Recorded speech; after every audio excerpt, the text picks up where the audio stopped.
Assalamualaikum dan salam sejahtera. Nama saya Nur Zafira Zahra.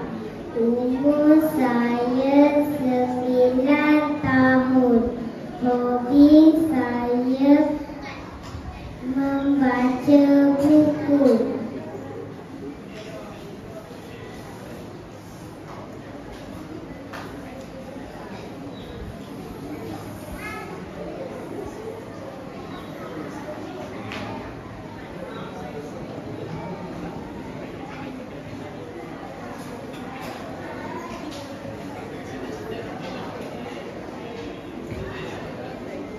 Apabila saya sudah dewasa, saya ingin menjadi seorang guru.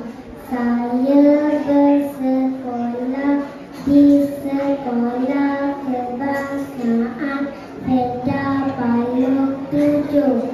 Pada hari ini, saya akan membicarakan tentang sebuah buku cerita kegemaran saya.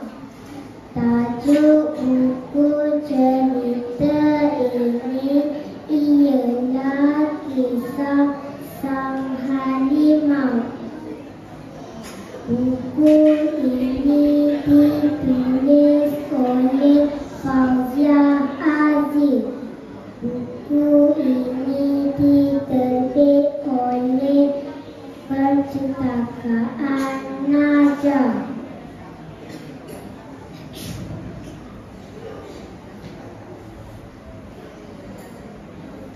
Buku cerita ini mempunyai 16 muka surat. Akhir sekali saya mengajak semua